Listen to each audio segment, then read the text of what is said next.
to the 13th meeting of the Special Joint Committee on the Declaration of Emergency, created pursuant to the order of the House March 2nd, 2022, and the Senate on March 3rd, 2022. Today's meeting is taking place in a hybrid format pursuant to the House and the Senate.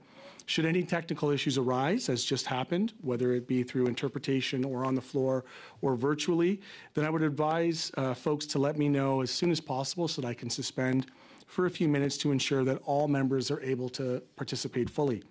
Witnesses should also be aware that translation is available through the globe icon at the bottom of their screen. We have with us today Sergeant-at-Arms and Corporate Security Officer of the House of Commons, Mr. Patrick McDonell. We have from Parliamentary Protective Service, Acting Director, Mr. Larry Brookson, and from the Senate and Director of Corporate Security, Ms. Julie Lacroix. You will each have 5 minutes for opening remarks. Mr. McDonell, we will start with you. I should let you know that if I gently intervene, it will be because your time is up. And I will also just put a bit of a thought out there that when the members have their time in the rounds of question, if you hear the members from time to time gently intervene, it's not poor manners. They're just trying to get to the next question. So they may reclaim their time and ask the next question. Please don't take that as a personal affront to your intervention. So with that being said, we will now proceed with the opening remarks.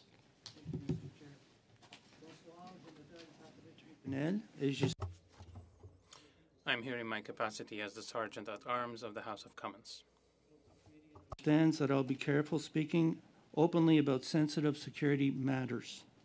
Security matters, when discussed before the Board of Internal Economy, are legislatively mandated under the Parliament of Canada Act to be discussed in camera.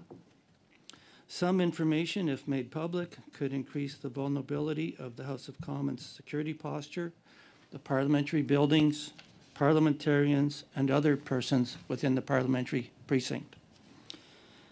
As head of the Office of the Sergeant-at-Arms and Corporate Security, my team works in close collaboration with its partners to provide a secure environment for members of Parliament, employees, and visitors on the Hill. Working with the Parliamentary Protective Service and the Senate Corporate Security, we adapt our practices proactively and continuously while also responding to evolving security risks. We collaborate closely with our partners, both on and off the Hill, for a coordinated security approach. Je le répète. I repeat, our main concern has been to ensure the safety of our members. We know that prevention and early intervention can limit the escalation of threats and harm to them. As I mentioned, I am pleased to appear before you. That said, I hope that members of the committee will understand that there is only so much information I can share publicly. Thank you so much. Thank you for those remarks. We will now move on to Mr. Brookson. Mr. Brookson, you have 5 minutes. Good evening, Mr. Chair, honourable senators and members of Parliament. My name is Larry Brookson. I am the Acting Director for the Parliamentary Protective Service, an organisation created by Parliament in 2015 as a result of legislative amendments to the Parliament of Canada Act. Our raison d'etre is to provide physical security operations for the whole of the parliamentary precinct. Each day, our dedicated team of protection officers and dedicated specialists proudly serve and protect parliamentarians, staff, and visitors. Pour atteindre nos objectifs, to reach our objectives, we work in close collaboration with our parliamentary security partners from the Senate and the House of Commons, as well as with police services and national intelligence agencies. These relations are of key importance for us. Since the important work of the Joint Committee, is focused on events and circumstances related to the government's decision to invoke the Emergency Measures Act, I should note that PPS, as a parliamentary entity and a non-government organization, had no role in providing direction or advice to government with respect to its decision to evoke the Emergencies Act. Cela dit, Having said that, I hope that my comments will help advance your collective work, and please know that I will be happy to answer any questions you may have about the workings of the PPS. I'd like to thank you, Mr. Speaker. Mr. Chair, sorry. Thank you very much, and we will now provide the floor to Ms. Lacroix. Ms. Lacroix, you do have 5 minutes. The floor is yours. Good evening, Senators and members of the House of Commons. My name is Julie Lacroix, and I'm the Director of Corporate Security for the Senate of Canada. Thank you for inviting me this evening. I'm appearing before your committee as part of your ongoing work to examine the decision to invoke the Emergencies Act. À titre d'information, by way of background, it might be helpful to provide the committee some context as to the role I play and that of my directorate in the context of security and the work we do to support the Speaker, Senators, and Senate staff. the Clerk of the Senate, and I'm accountable to the Standing Committee on Internal Economy, Budgets, and Administration, CIBA, for all corporate security matters. I'm responsible for programs and services that range from security accreditation to business continuity management, security project management, technical and physical security systems and infrastructure, security assessments and briefings for Senate and parliamentary travel, administrative reviews and investigations, fire prevention, Senate parking, and locksmith services, just to name a few. Along with my counterpart at the House of Commons, Mr. McDonell, we represent both speakers as co-chairs of the Committee on the Use of Parliament Hill, and I manage the administration of that program on behalf of both speakers. Je suis également la conseillère. I am also the principal security advisor to the Speaker and of the Senate and to CIBA on any security-related matters that are within their areas of responsibility. La sécurité institutionnelle du Sénat n'a pas le mandat d'assurer les opérations de la sécurité physique. However, the Senate's Corporate Security Directorate does not have a mandate to provide physical security operations on Parliament Hill. That responsibility falls to the Parliamentary Protective Service, led by Mr. Brookson. During the convoy and demonstrations in the downtown core of Ottawa, my role as director was to maintain regular communication with relevant security partners for the purpose of assisting the Senate's decision-making in respect of 4 key things. First, to ensure that access to the precinct remained unimpeded for the Speaker, Senators, and staff. To provide briefings, advice, and guidance to the Speaker, CIBA, and to decision makers, and to provide regular updates on the security situation, and lastly, when necessary, to instruct the Senate and its employees to work from home and to avoid the downtown core of Ottawa. Finally, the committee should know that I did not receive any prior notification of the invocation of the Emergencies Act. Il me ferait plaisir.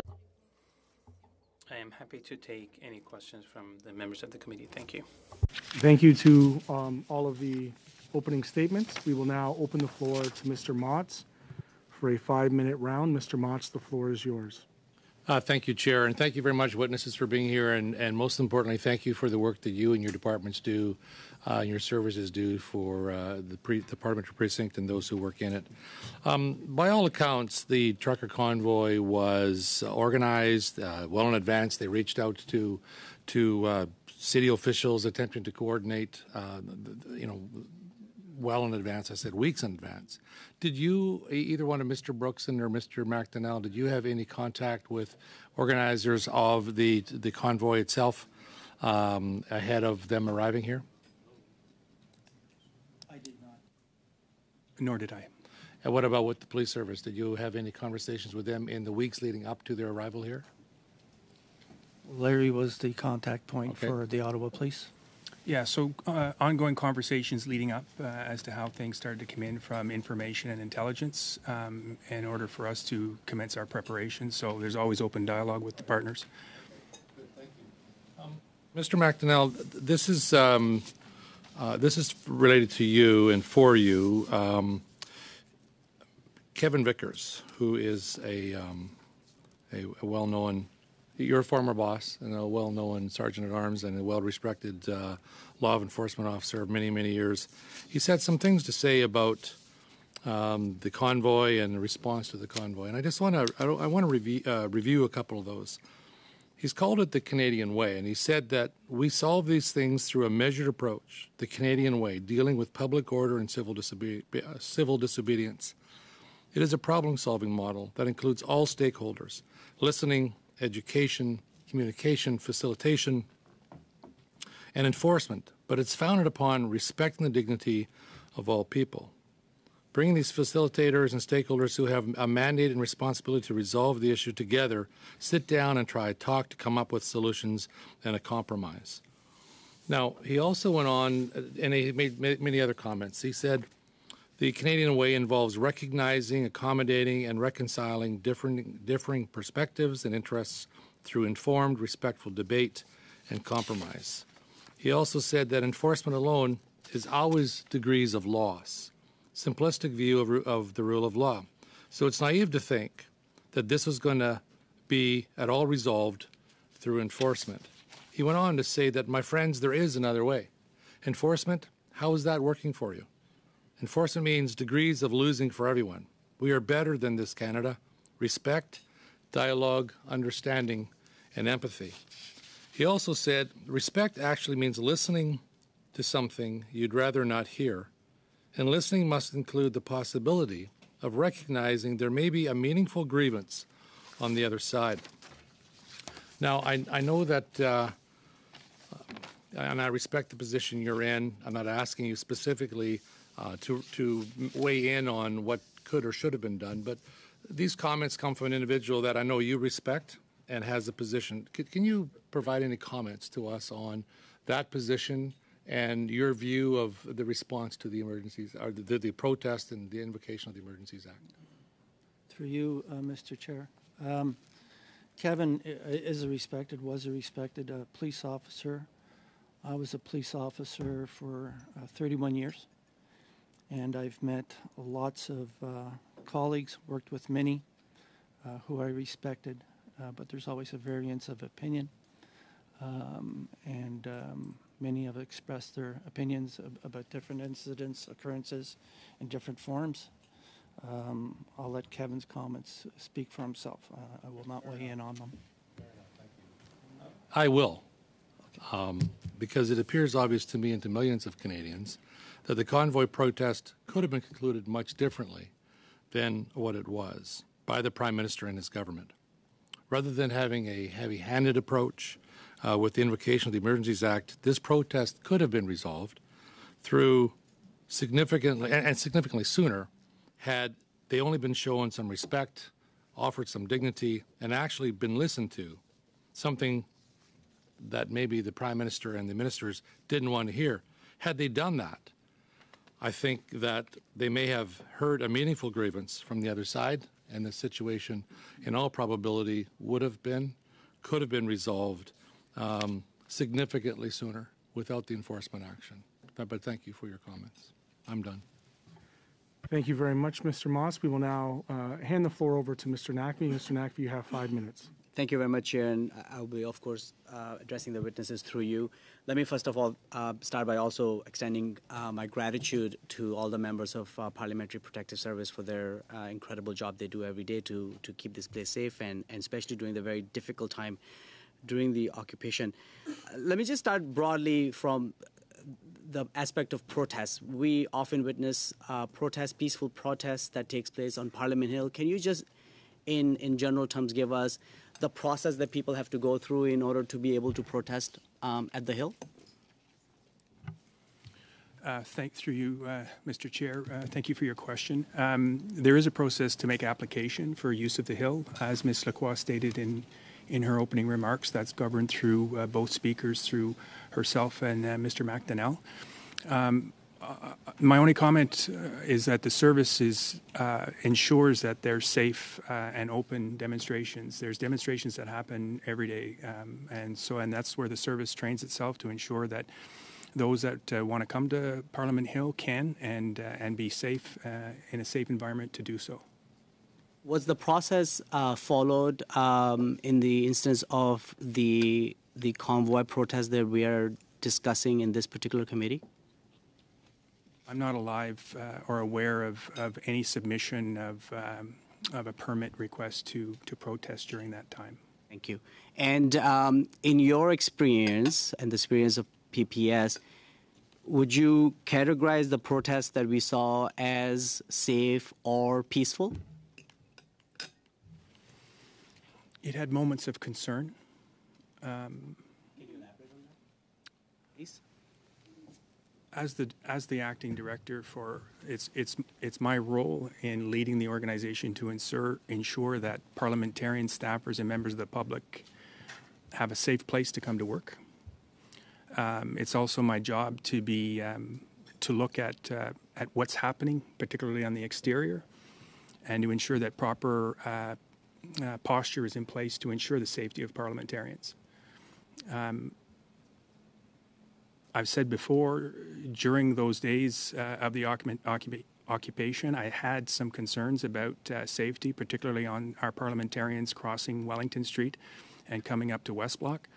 I was happy in the end that nothing major came to play, but it's one of those things that I will always have to err on the side of caution when it comes to protecting Parliament. I'll pose this question to all three of you, and if you have all of you can answer this question in my limited time, is that in your experience and the experience of Parliamentary Protective Services or its predecessors, have you ever seen a protest of the magnitude and the nature that we witnessed in January and February of this year? Start with Mr. McDonell. No. Mr. Brookson? No. Ms. Lacroix? No. So it was a quite unique event. How concerned were you for the safety of PPS officers who are responsible to keep all of us and the staff safe? Every day I had that concern of safety for my protection officers. Was that a live issue that was discussed among the leadership? Every advancement that we do at delivering the mandate takes everything into consideration, including the safety of our protection officers and staff. You, Mr. Brookson, in your comments, you mentioned that the mandate of PPS is to protect member staff and visitors. Let me focus on visitors. Were you concerned for the safety of visitors who are usually frequent Parliament Hill?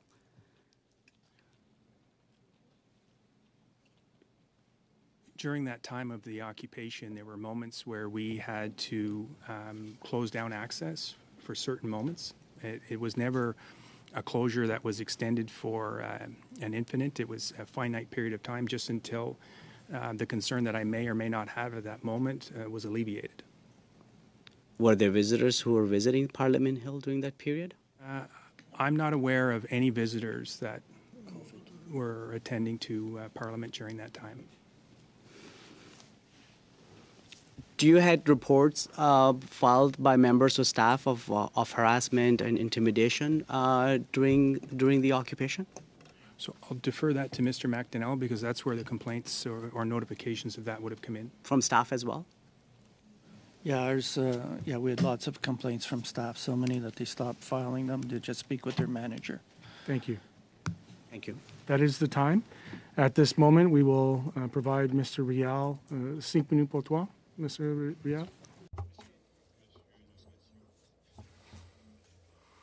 Yes, thank you, Mr. Chair. Thank you for being here, all three of you. Of course, your presence here and the information you share is very important for the work we're undertaking here, and all three you carried out very significant responsibilities when it comes to security on Parliament Hill during these events. What I understand is as follows. You started having discussions about this incident maybe a week or two before the blockade on Wellington Street happened. Am I right to understand it this way? Yes, you're right.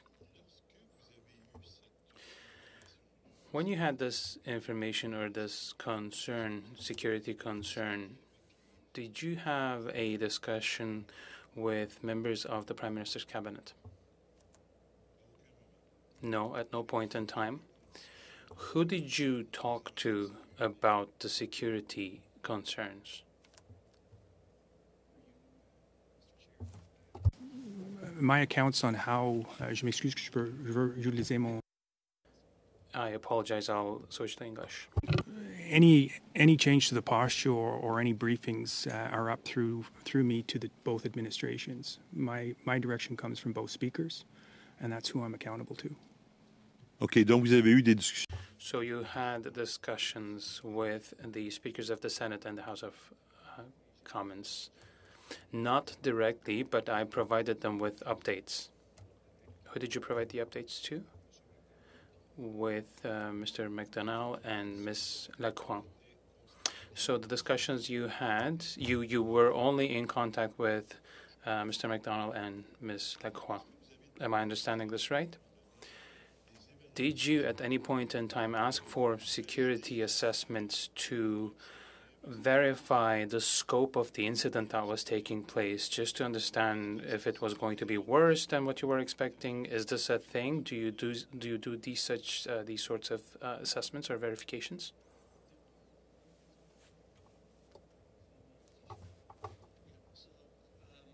We were aware of the scope, and I think a lot of people watching or in this room are aware of the scope. I mean, it was live on national television, what was approaching Ottawa. We started monitoring that on the 11th of January. And Je m'excuse, Monsieur McDonald. I apologize, Mr. McDonell. I don't mean to interrupt you, but I have no other option. Maybe I asked my question the wrong way. I was wondering if you received assessments, security assessments from outside partners, security experts, or others in the field. No? Okay. Did you receive any legal opinions at any point in time about the interventions that could be or couldn't be done with the events unfolding?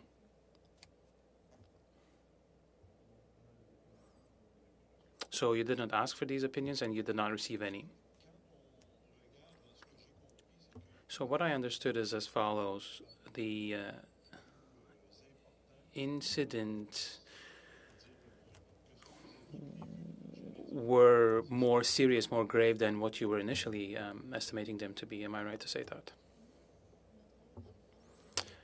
Our role was to assess the threats and the risks when it comes to the access for our parliamentarians, their security, and the security of their staff. So for the Senate, we kept the access possible for senators and staff. Maybe I did not ask the question in the right way once again. Were the events were harder to take care of or harder to control than what you were expecting, or was it at the scope of what you were expecting? Information that was coming up was that this was going to be a 3-day event. So that in itself is not necessarily a concern. Obviously, what became a concern is when vehicles start to present themselves on Wellington, which is the right down the heart of both administrations. The reality for me is I didn't know what was in those vehicles, and I had no means to verify what was in those vehicles. So that was a constant security concern for me throughout the days of the occupation.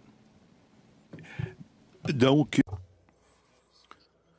so your answer is actually yes. So what happened was harder to manage than what you were initially estimating them to be, because it went on for longer than 3 days, and you did not know that Wellington Street could be shut off. That none of the occupation touched the precinct directly. The precinct does not include Wellington Street. Thank you. The time is up, and if I could, Monsieur Fortin, I will pass the floor to you and start my time, and I'll make sure that my time is at 5 minutes correctly. So we will go through the acting chair, Mr. Fortin, and I would like to continue on with that line of questioning. Would you be willing to share any written and ongoing threat assessments as they evolved with this committee for the purpose of us having a better understanding of how it evolved from your perspective in writing? For that, Mr. Chair, I would defer that to the law enforcement partners who would have had that information within. Was there no, through you, Mr. Chair, internal communications as to the evolving nature of the threat? Would you not have reported to your superiors about how you viewed the threat assessment on the Hill as it evolved? Those would have been through my own concerns. Sure. Of what I and was would you be seeing. willing to present those to this committee for our consideration? Yes, I'm sure I could go back. I mean, there was nothing in formal writing that was presented here. A lot No, of but this. there likely would have been emails and assessments, would there not have been? After it went beyond 3 days, for instance, I'm sure there would have been a concern when you saw Wellington Street, although adjacent to the precinct, having a direct implication on the work of the Hill. Well, it's important to be clear on this one, Mr. Chair, is that there was never anything that directly implicated the precinct, with the exception of what was happening on Wellington Street. That's a pretty large exception. Would you have been or received any of the communications that were happening between the National Capital Commission and the City of Ottawa and the Ottawa Police as it related to Wellington Street? No, None at all? no. So there was no coordinated effort in the early stages or throughout this process that would have included your protective services working in coordination with law enforcement? No, Mr. Chair, because we're not a law enforcement service, but we're not peace officers, so no. And so perhaps, Mr. McDonell, would you have received, in your capacity as Sergeant-at-Arms, any information relating to the ongoing evolving threat that was presented outside the precinct? No. No. And in your opinion, is that a concern for you in retrospect? Would it have been better for your service to be able to provide better security and intelligence within the precinct, given what was identified as an unknown threat in terms of cars parked, incendiary devices, or canteens of gasoline walking to and fro? Would, in your opinion, would it be a recommendation that the precinct and the protective services be involved in these types of potential security threats? Mr. Chair, only if there was a direct link to the precinct. Would you agree that Wellington Street is a direct link to the precinct? And not a direct link. So if MPs, as you've reported, were being harassed and their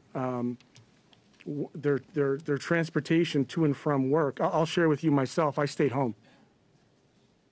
That is a breach, a prima facie breach of my parliamentary privilege to not feel safe on the Hill. So I'll put the question through you, Mr. Chair. Is it your responsibility to keep members of Parliament safe on the Hill?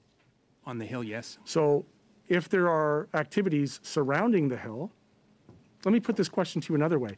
Do you believe that you would have a greater opportunity to keep the Parliament precinct safe if the precinct extended to Wellington Street? Yes.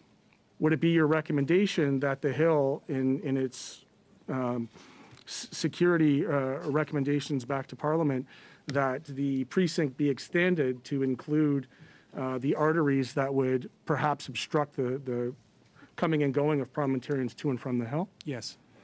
Do you have any other recommendations that you would be willing to share with this committee on safety? Both, I'll start with Mr. McDonell first, and then Mr. Brookson and Ms. Lacroix, if you'd like to answer. Do you have any other high-level recommendations that you'd like put forward to this committee at this moment? Other than the Wellington Street, which is under study now, and I'm authorized by the Board of Internal Economy to be part of a working group, and as I said, it's a study in progress, and our final report has yet to be tabled. And there may be some other security recommendations within that report by the time we table it, but I'm not at liberty to speak to it at this time. Would you agree then, would you prefer that you would have a greater input, at least insight into the nature of the threats that surround the precinct, even if it doesn't include the precinct, given the nature of our work? Well, Mr. Chair, like security, as I said in my opening remarks, is evolving, and we're always proactively addressing it. So yeah, there's always improvements to be made, whether it's inside or outside immediate. Did you find that not having availability of the information impacted your work?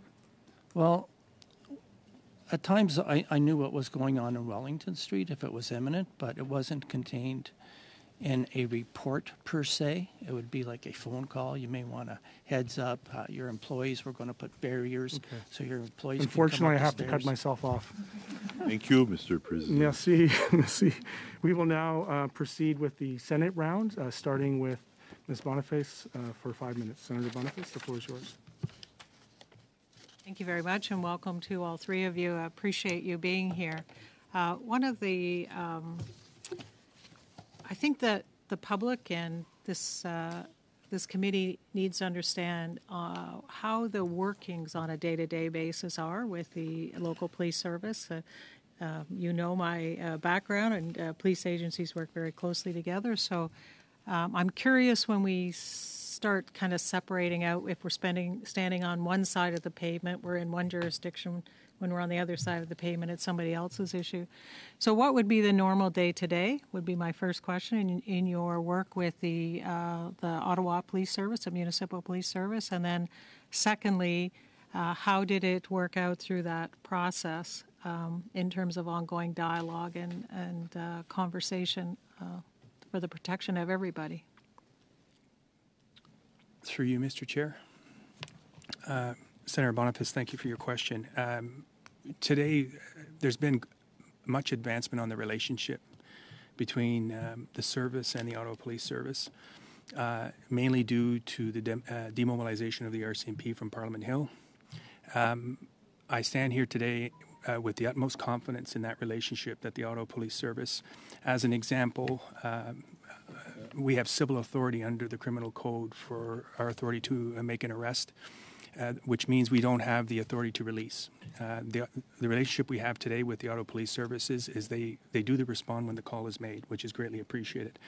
We're in the works right now of putting in place, we're trying to ensure that these relationships are removed from just the people that are currently in place.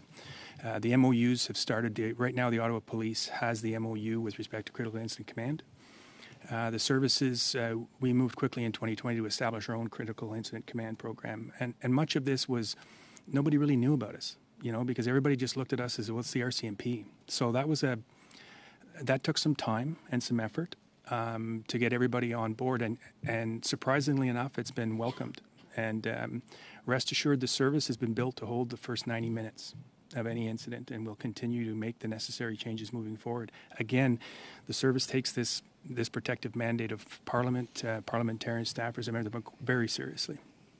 And I appreciate that, and I respect that as well. I think the important piece as well is to have reassurance that the working together through an MOU. And so you indicated that you've been working on an MOU. I think you testified to that at a different committee. Where are we in terms of that discussion? And how close are you to a finish line? Through you, Mr. Chair. Senator Boniface, the last update I had from the Ottawa Police Service is that it's coming in the next few weeks. That said, there's another series of MOUs. We have the service does a great job at also setting in its tabletop exercise framework. And we're committed to continuing those tabletop exercises with the Ottawa Police Service, with the RCMP's PMPD, our friends at both security directorates. And this is something that we'll continue to pursue to ensure that our operational readiness and response is where it needs to be. But I'm prepared to report back on the advancement of those MOUs. But I'm starting to become a pain in the rear end at the Ottawa Police Service because these things we need to advance on them. So your sense of it is if the MOUs are in place, it will help divide out this work in a meaningful way, so that the work day to day and in a major incident like you experienced in January and February would help facilitate how the working relationships are. Because the difficulty is people vested in people they know, but standing it in the long term is the hard part, agency to agency. Through you, Mr. Chair, Senator Boniface, my objective here is not just to the demobilization of the RCMP, was to ensure absolute sustainability of this service. And that's a priority that I'm not going to waver from. Okay, and can you tell me, again through the chair, can you tell me whether or not you've conducted an internal review as a result of the incident overall and the role that PPS played and how they responded? Through you, Mr. Chair. Senator Boniface, yes, an after-action review was conducted by the service. We're just finalizing the report on that, and we'll certainly be in a position to share those findings. I think that would be very helpful. And can you tell me in terms of and I know I'm watching my time, Mr. Chair, in terms of the attack on Parliament Hill and where you came from, those recommendations to where we are today, could you also elaborate on that as well? Because that, as you know, speaks to preparedness for an incident like this. Through you, Mr. Chair. Thank you, Senator Boniface. The recommendations from the OPP review have all been addressed, and I think we're at 90 percentile or there with implementation. we're trying to decouple. A lot of those recommendations were steered towards the RCMP, but from a service perspective, our objective has been to transfer all of that from yellow to blue, which is the colors of the service, and that work continues as well. Okay. Thank you. Thank you. That does conclude the 5-minute round. We will now provide 5 minutes pour Monsieur Carignan. 5 minutes for Mr. Carignan.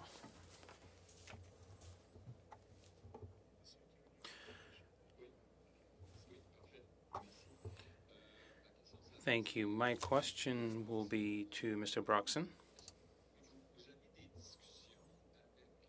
Did you have discussions with the Ottawa Police and the RCMP before the arrival of the convoy and after the arrival of the convoy?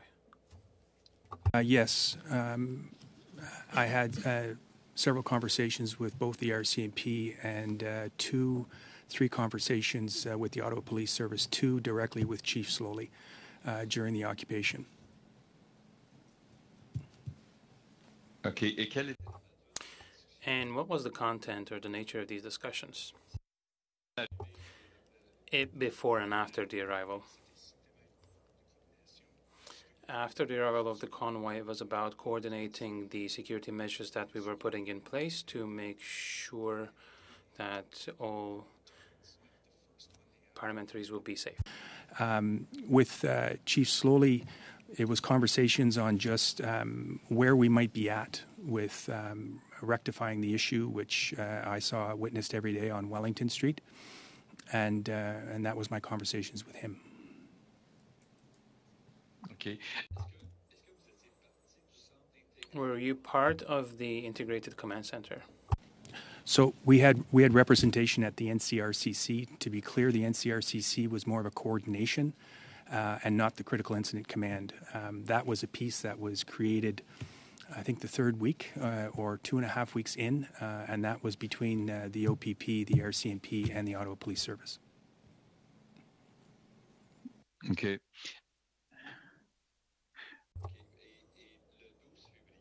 On the 12th of February, Ottawa Police let us know through their website that they had a plan to clear the streets of Ottawa. Are you aware of this plan? No, I was not. So you did not take part in the drafting of any plan to liberate the streets, tow away the trucks, and... The city. No, not at all. These were discussions between police services, but the PPS was not involved. This is a bit strange that you were not aware that you did not take part in this. Did you ask to have a bigger presence in these meetings, in these committees? Because, after all, it is in your principal mandate to protect the parliamentarians. So it's a bit interesting that you were not part of this. Operations were governed and driven out by the policing partners and not the service.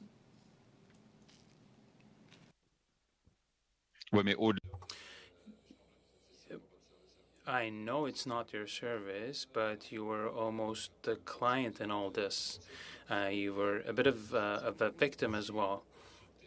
You were not being consulted on the methods and the tools. And during the testimony of Ms. Lacroix, she was saying that she was not informed about the declaration of the Emergencies Act, or before it was done, so you weren't consulted and you were not advised, you were not informed of it. Wait. You have right. Yes, you are right.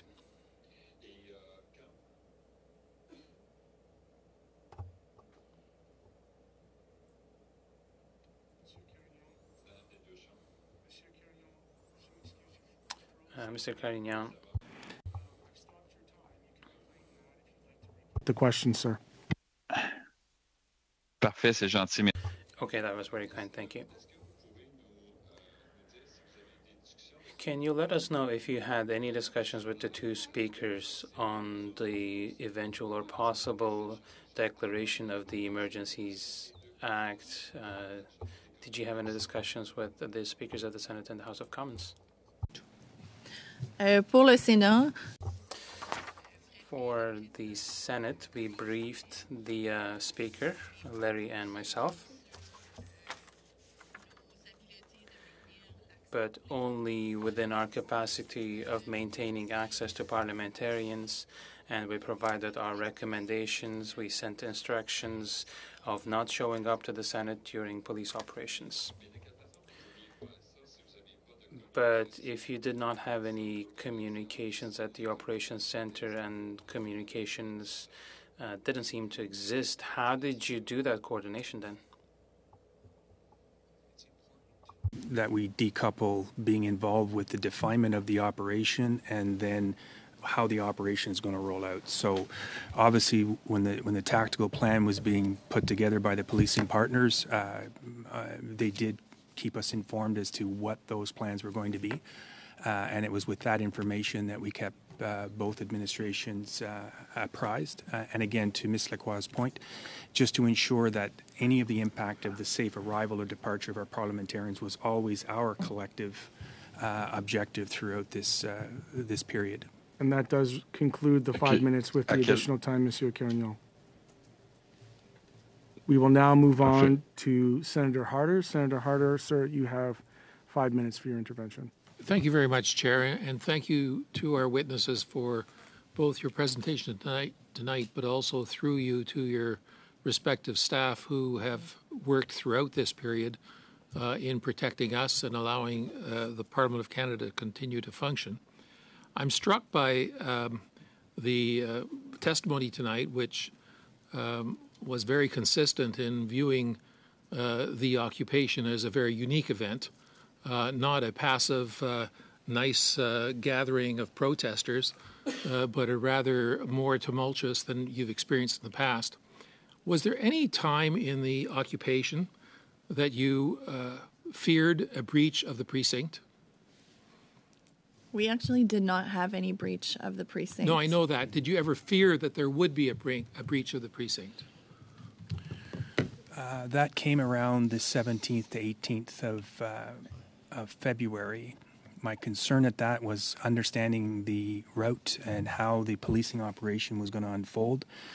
I was increasingly concerned about the next day where Parliament was going to be sitting and the route that our parliamentarians would foot traffic into West Block and understanding where the police operation could be at that time.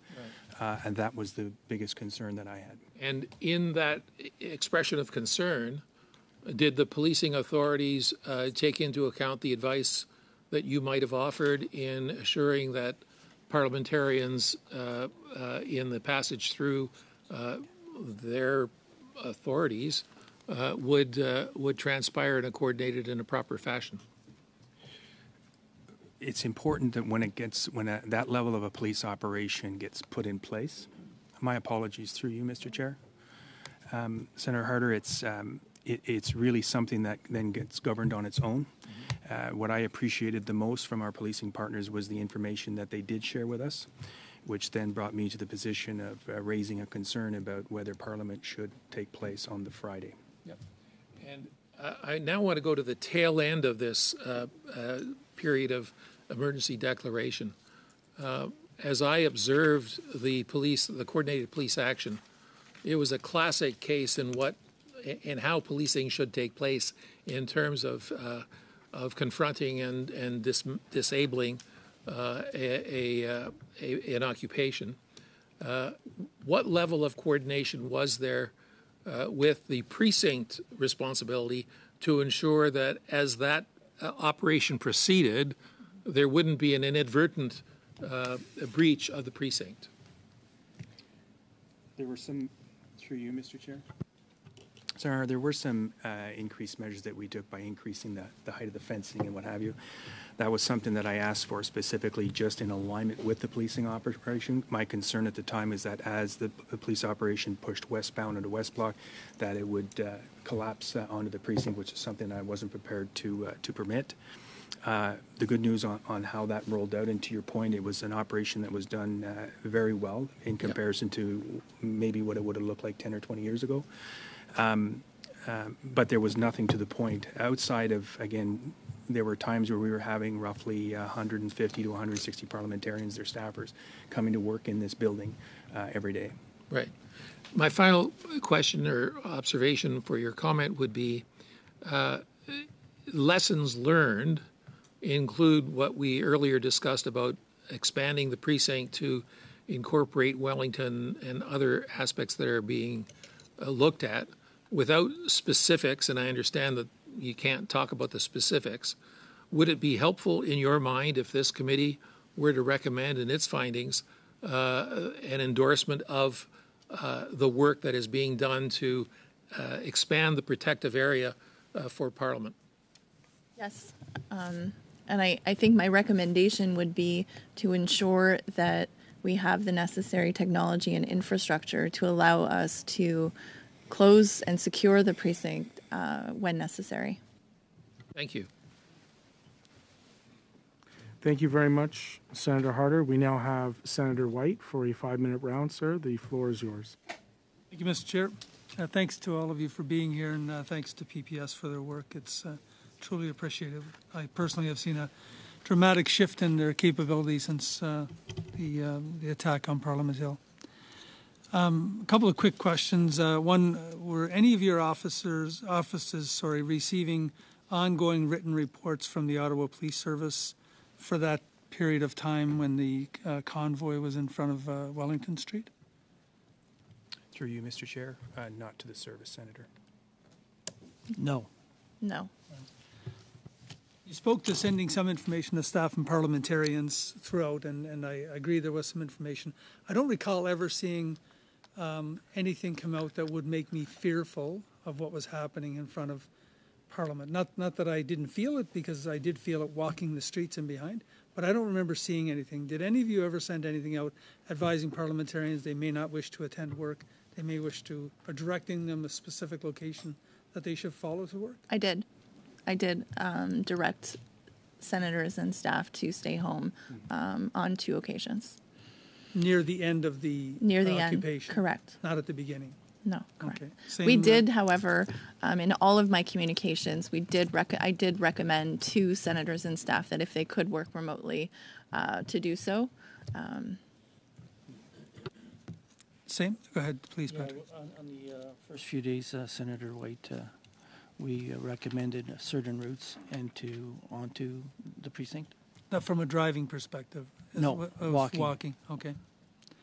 Did you at any time, Superintendent, did you at any time request that the Ottawa Police Service freeze the space in front of Parliament, Wellington Street? Through you, Mr. Chair, yes, Senator. At what point was that? About a week before the arrival. My concern from the onset was filling up Wellington Street. And what were you told? The plan was in place, and they would leave one lane open. That the police service stated they would leave one lane open for a protest? Correct. For emergency transport, yeah. And yet we do freeze that area every year for Canada Day and special occasions. So it's not that it's not something that's done. And the Ottawa Police do that every time they request it? Well, through you, Mr. Chair, to be clear, for Canada Day, it's not for vehicles to be parked on Wellington. It's Wellington is closed down for foot traffic for people that are visiting. No, understood. That's what I'm saying. So It's not something we never do before. Right. We have done this before. We've right. Queen's Visit. We've frozen certain areas, particularly in front of Wellington Street previously. Correct. Were any of you involved in any discussions with the Office of the Mayor while that office was negotiating with the convoy protesters? Through you, Mr. Chair. Yes, I attempted a call with the mayor. And at first, he had accepted my invitation. It was the same day that I had a follow-up discussion with Chief Slowly. But then my team received notification back that the mayor was not available. I tried to make notification with the city manager, Steve Kanalakis, and the same response came back. Do you know whether or not we know the outcome of those negotiations? I think most of us have seen the letter that came from the mayor's office that later was rescinded as a result of a refusal of the convoy to follow it. Do you know if the police service or the RCMP was involved in that negotiation? Through you, Mr. Chair, I'm not aware of any involvement by either policing Mr. McDonell? I'm not aware. In hindsight, do you feel information was shared sufficiently between the law enforcement agencies and parliamentary precinct security, Larry? Through you, Mr. Chair, I do, Senator. You felt that sufficient information was shared? As it was being provided to me on keeping me abreast as to what the police, not the service, to be clear, not being the service being part of the creation of the tactical response, but when that was put in place, just giving us an FYI. Case in point is keeping us abreast as to when the operation was underway. We were well informed to ensure that we needed to take the necessary measures. Thank you. If I may, Mr. Chair, at any point in time, did you see our understanding is there was a removal plan pre-invocation that was to be followed, and we've heard from the RCMP speak to that. Were you able to see that plan that was going to take place the weekend prior to the invocation of the Emergency Act? Through you, Mr. Chair, no, Senator. It wasn't shared with you? No. Do you think it should have been? Through you, Mr. Chair, again, Senator White, I really rely heavily on those policing partners to do what they're mandated to do and then choose to share with me. I'm good, Mr. Chair. Thank you very much. Concludes the opening round. We'll now go into the second 4-minute round, beginning with Mr. Brock. Mr. Brock, you have 4 minutes. The floor is yours. Thank you, Mr. Chair, and thank you to all the witnesses for your attendance today and your participation in this most extremely important study. And I want to thank you for your service. I want to just do some housekeeping before I get into some more substantive issues. I want to clarify to Mr. Brookson and Mr. McDonell that neither of you personally or any member of your staff had requested the invocation of the Act to the government. Is that correct? Through you, Mr. Chair, that is correct. That's correct. And I understand, Mr. Brookson, that you testified at a previous committee, I believe in June of 2022, that you're quoted as saying that there was no benefit whatsoever in the invocation of the Emergencies Act for the services, for your service. And that's a statement that you stand by today. Is that correct? Mr. Chair, correct. Thank you. To Mr. Brookson, in that same previous testimony, you stated that you were, quote, flabbergasted that activities that could constitute criminal activity was happening right in front of law enforcement. The former chief of the Ottawa Police Service, Mr. Peter Slowly, issued a warning through the press hours before the truckers arrived on January the 28th that any protesters who break the law would be prosecuted. He stated, and I quote, "Let me be very clear. We are prepared to investigate, arrest if necessary, charge and prosecute anyone who acts violently or breaks the law in the demonstrations or in association with the demonstrations." Notwithstanding those strong words, you and your staff witnessed the complete opposite while law enforcement stood by and allowed those activities to occur. Is that correct? Through you, Mr. Chair, there's one point of clarification. I would never use the term flabbergasted. That would fall to my colleague, Mr. McDonell. My apologies. You notice how he's quiet now, right? He's not opening up his mic. Yeah. Through you, Mr. Chair. Again, the decisions of the Ottawa Police Service during that time remains to the Ottawa Police Service and the subsequent police board that was in charge of that service at the time. To Mr. McDonell, you used that word flabbergasted? Yes. This was in the presence of cruisers, this was in the presence of uniformed officers and ununiformed officers, correct? I didn't witness any police in civilian attire, but what was happening every day, our employees were being harassed, and I think the flabbergasted comment was relative to the entrance that we made into our parking lots in front of the Supreme Court. And we had employees pulling in and out of there every day. And there was banging on the cars. And there was a police cruiser within a sight, a police cruiser witnessing it, and nobody exiting the police And this was cruiser. reported to the, I believe, the Ottawa Police Service almost on a daily basis. Is that correct? I don't know on a daily basis. I think we gave up at a certain point and Larry put a car down there. And did you speak directly with former Chief Slowly about this issue? No, I did not. All right. You'll agree with me that there was a suggestion by the government that the silly words used by some of the protesters, that they were trying to overthrow the government and speak with the Governor General and have a new form of government to take over this country. I put that to Justice Lametti when he testified earlier at this committee. He thought that was a silly statement. Did either of you take that as a serious threat to national security? Through you, Mr. Chair. No, I did not. Mr. McDonell? That started in January 2019. James Bowder with his convoy. He didn't gain much traction, and no, I didn't take that comment seriously. Thank you. That does conclude the 4 minutes. We will now pass the floor to Ms. Bendayan. Ms. Bendayan, you have 4 minutes. The floor is yours. Thank you, Mr. Chair. Thank you for appearing before us today. I'll go quite quickly, given that time is limited. Mr. Brookson, you indicated that at no time was the precinct breached, but isn't it true that you were blocking access to Parliament Hill? I came to the chamber every single day during the convoy, and I was instructed to go through a very specific entry point, at which point I had to present ID. So isn't it true that you actually blocked access to the precinct?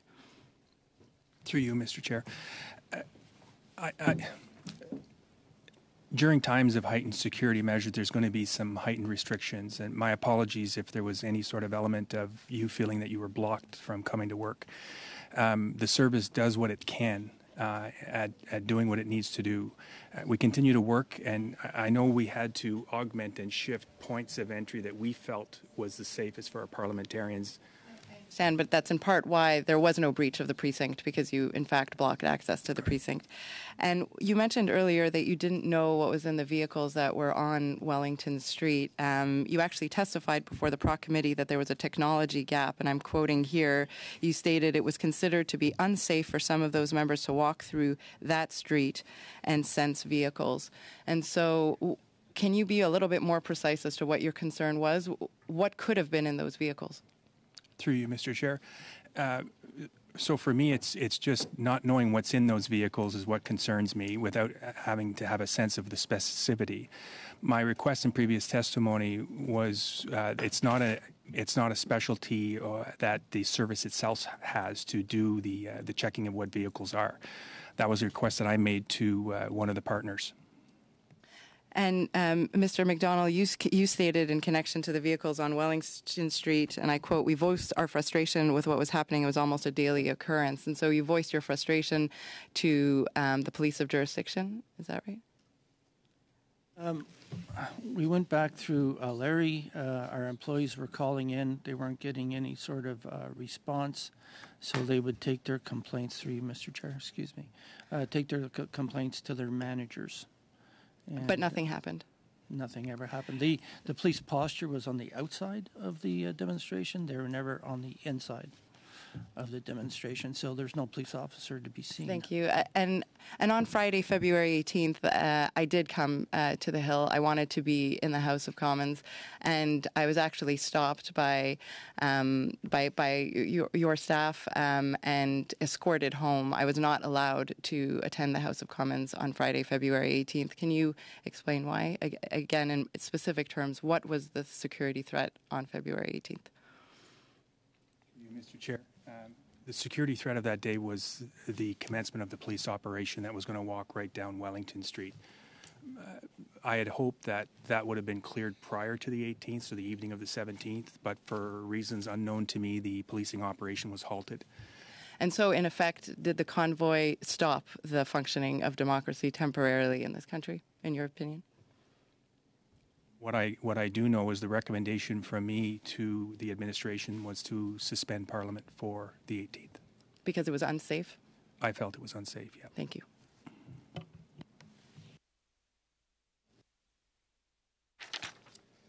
We will now go on to the 3-minute rounds with Monsieur Fortin. You have 4 minutes. Merci, Monsieur. Thank you, Mr. Chair. If you allow me, Mr. Brookson, I want to continue where you left off in your presentation. You were saying that the the operations could be compromised. But starting from when? When did you feel that there was a certain danger for people on the Parliament Hill? Through you, Mr. Chair, it would have been around the 18th of February is the date that 18th was the Friday, I believe. The 17th, or the evening of, was the commencement of the police operation, but the operation commenced at the outside of the perimeter of the downtown core, and it was suspended that evening. It was the 18th, or the day of, that it was going to be coming through Wellington and clearing out, understanding what I wasn't alive to, understanding what a police operation of that magnitude could trigger off with those that were involved, and remaining. Je m'excuse, monsieur. I understand, but so starting from the 18th, that is the case. But before the 18th, at no point in time did you feel that the security of the individuals on Parliament Hill were in danger?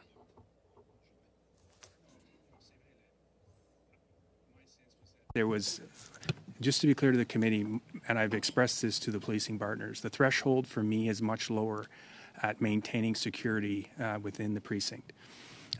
What I was seeing that was happening on Wellington Street and the massive police operation to clear Wellington Street, understanding the level of foot traffic of our parliamentarian staffers that come to work, that was the consideration I took in making the recommendation. L'occupation. But the occupation started on the 28th of January, and from then until the 18th of February, I'm not questioning your judgment, but I'm just trying to understand, at no point in this period, in your opinion, was the security of people on Parliament Hill compromised? Didn't have the same level of concern of shutting it down or blocking. Okay. Vous êtes d'accord avec... So you would agree with me when I say that we work at different places on Parliament Hill. We are in Wellington Building, West Block. We go to the Confederation Building on the other side of Bank Street. We go to the Prime Minister's office. Well, they have an office there.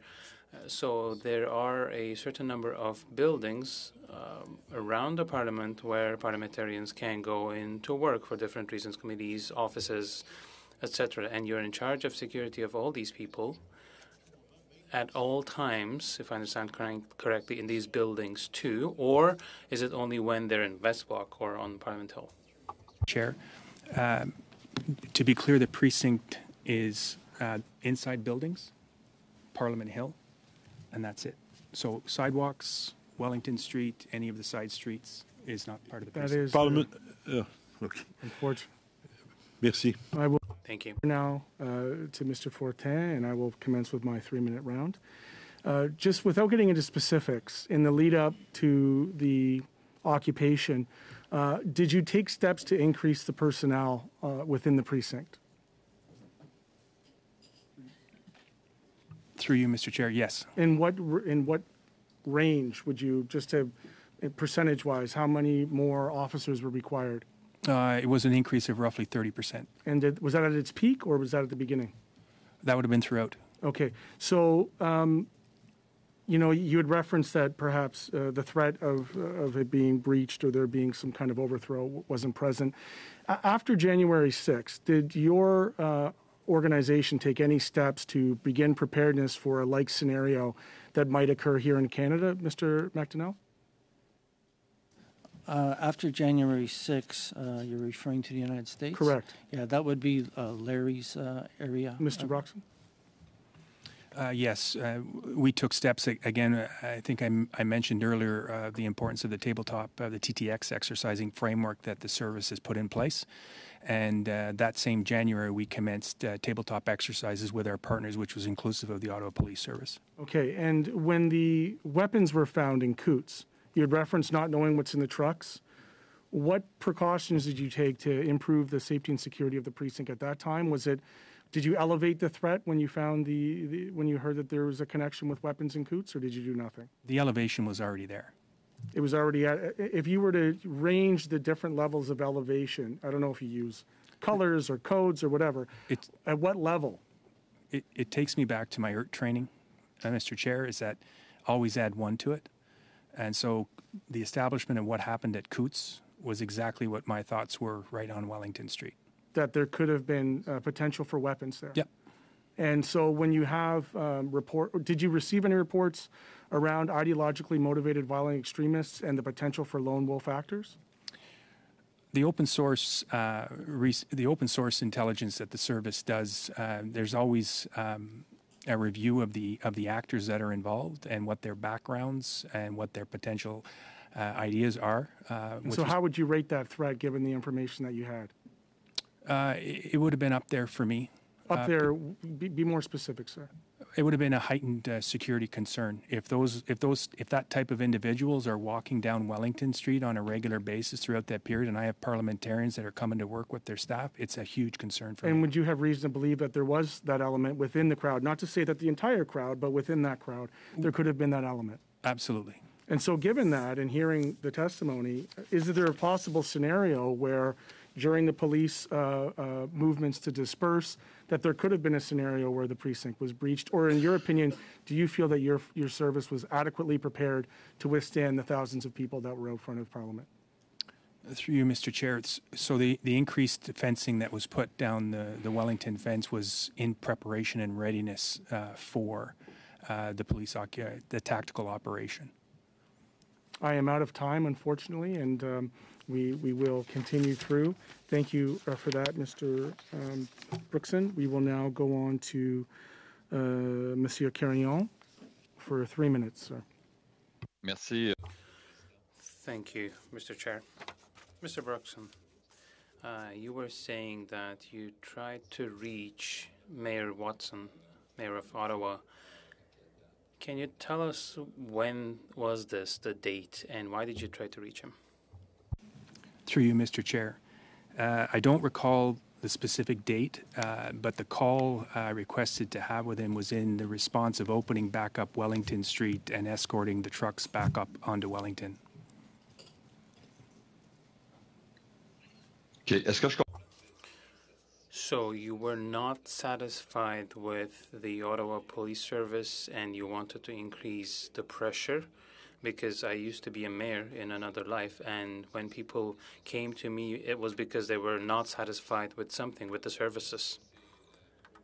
So was it because you're insatisfied when it comes to the policing, the police services, that you wanted to reach out to Mayor Watson? My concern when it started was the amount of vehicles already established on Wellington Street, and that was the first weekend. During the first weekend, there started to be some removal of vehicles that were leaving overnight.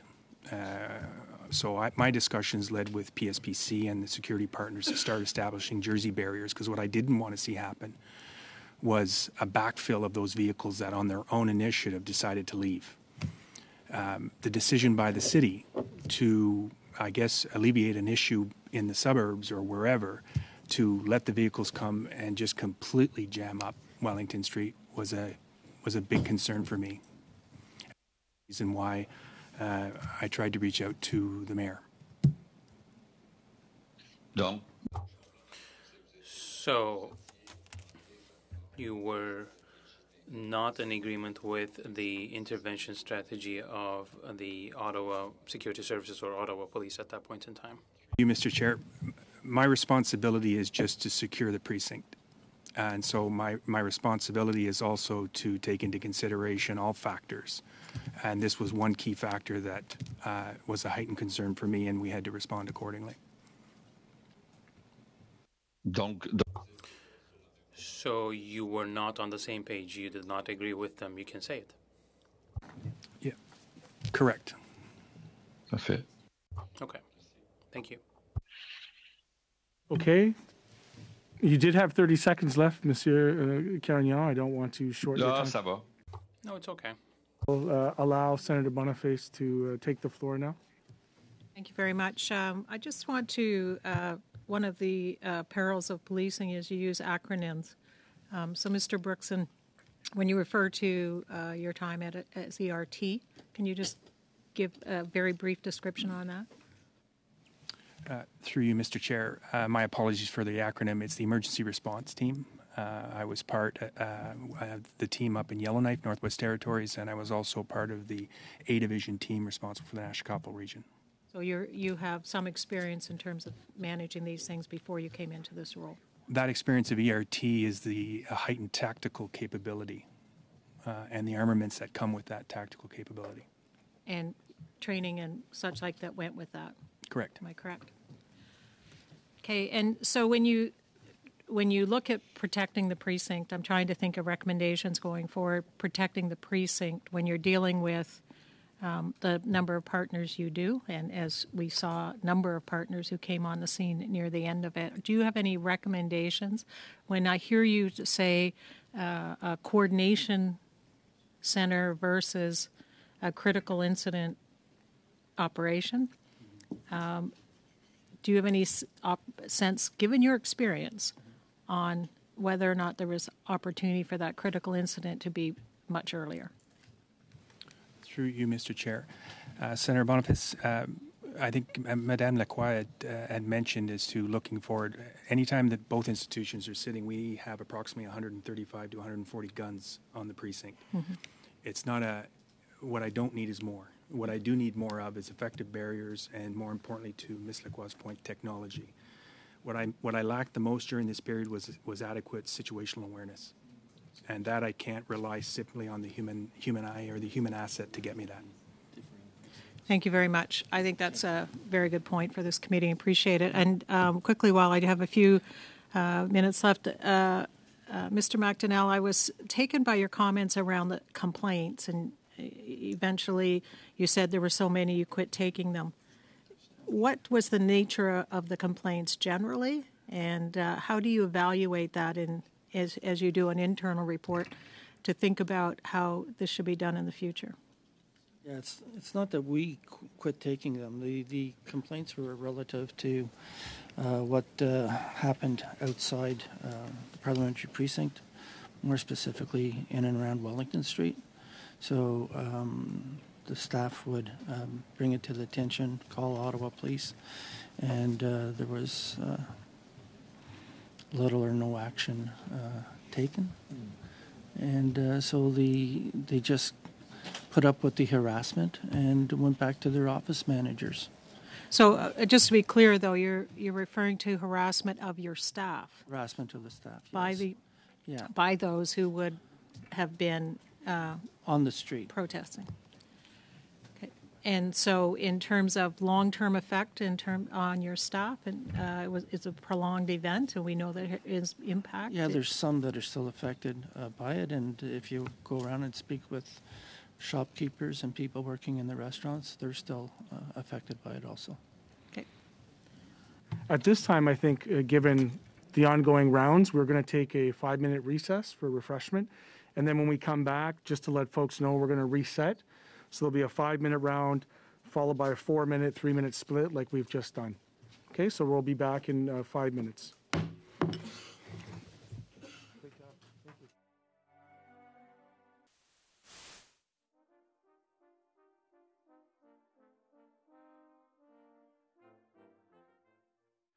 We will begin the 5-minute round with Mr. Motts. Mr. Motts, you have 5 minutes and the floor is yours.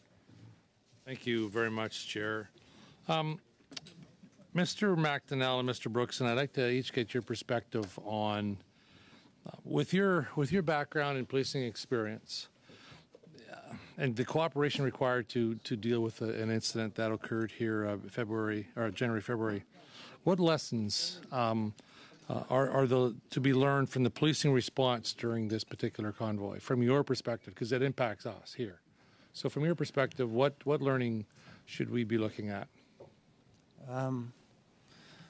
As a former police officer and in charge of protective operations, assistant commissioner at one point, I would say listen to your intelligence, listen to your experts, and set it up, your posture, set it up days out, and set it up right.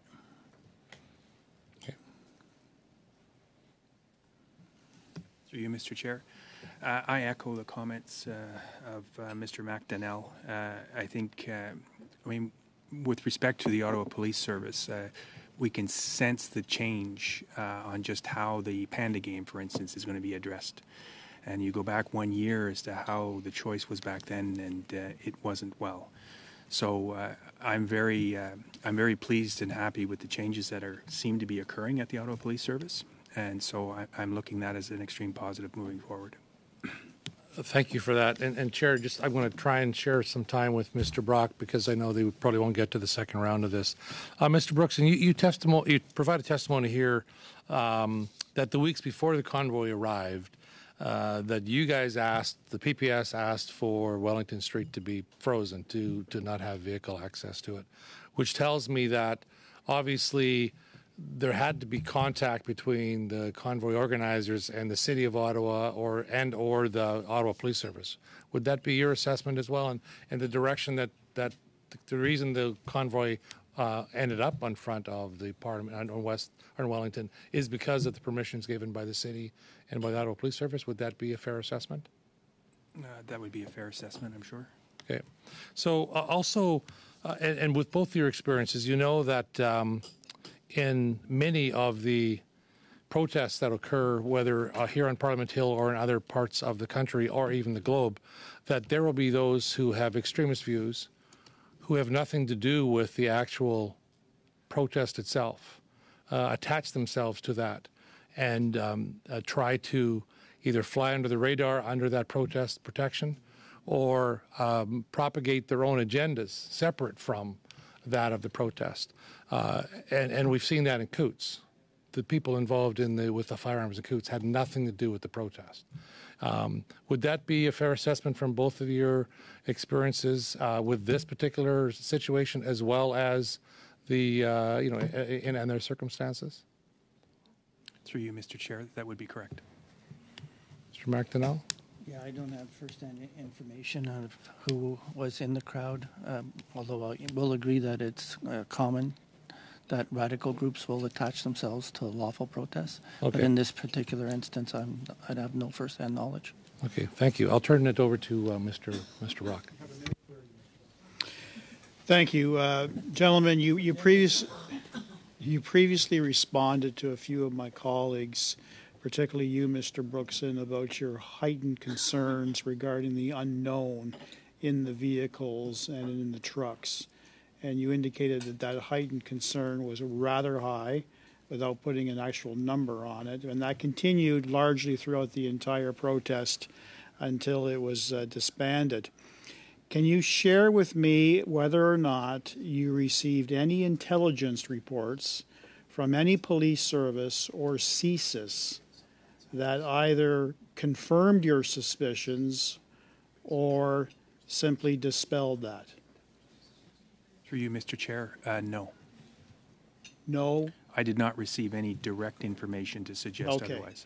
And I know that you specifically, because you testified about this in June, you testified that you wrote or you spoke to the RCMP and you requested CBRNE sensing to be conducted within days of the arrival of these truckers, and the RCMP did not comply with that request. And the reason for that was?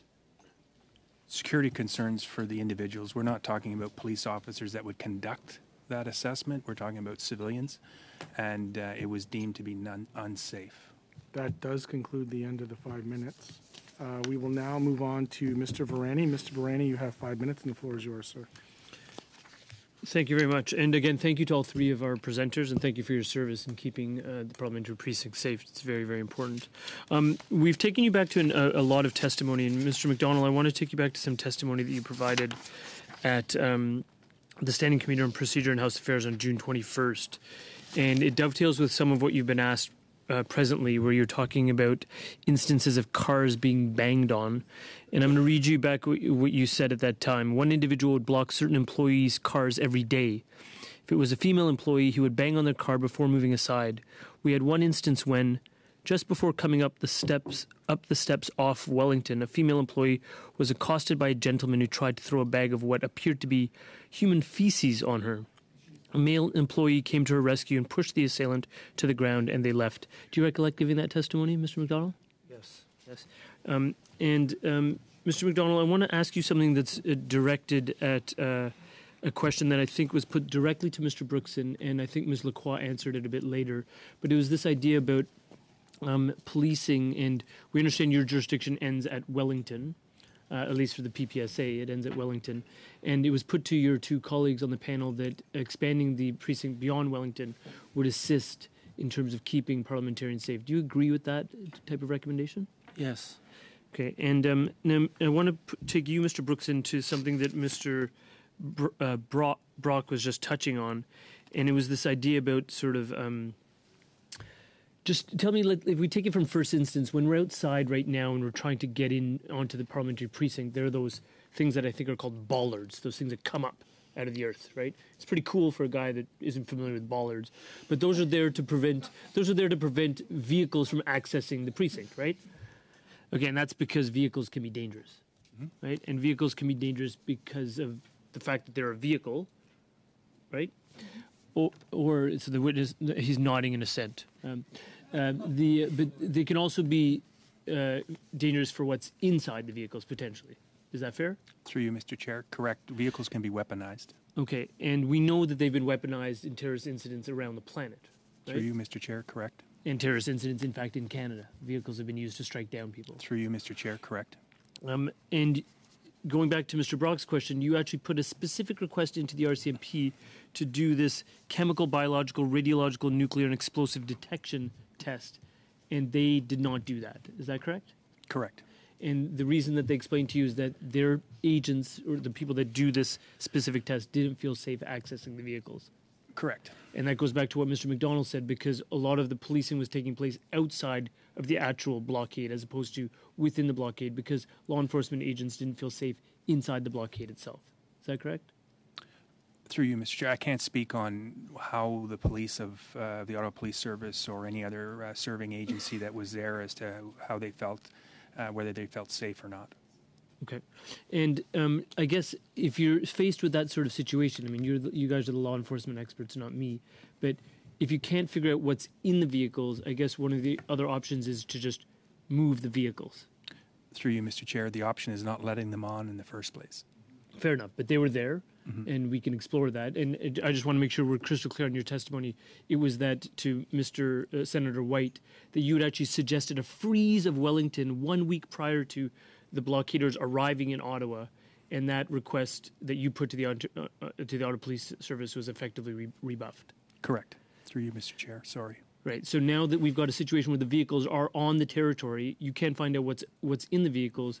Then I guess your only option is to try and have the vehicles removed from the territory as a means of keeping through you, the Mr. area Chair. safe. The biggest challenge I had is I didn't have authority of Wellington Street. Right. But when the Emergencies Act declaration comes into force, there are things such as towing provisions that are empowered, and those vehicles were eventually removed after the EA declaration was put in place. That's correct? Through you, Mr. Chair, that's how it was conducted within the policing partners, but the service had no role in that. Okay, and just in these last 30 seconds, you talked a bit in response to questions put by Mr. Green about your concerns about potential ideologically motivated extremism, right? Through you, Mr. Chair, correct. And that was informed by what you had observed at Coots, but also by what you were observing here in Ottawa. So you had a level of heightened concern about potential IMVE here in Ottawa. Through you, Mr. Chair, correct. And was that threat assessment heightened by virtue of what you witnessed in terms of certain flags or types of things being displayed, such as swastika flags? Would that have heightened your risk assessment? It's important that the intelligence, the protective intelligence unit of the service does a great job, as with working with our partners, on doing that capture, that open source capture of what's the messaging, what's going back and forth. And that's the information that I'm talking about that elevates my concern as to what's happening within the precinct. Thank you.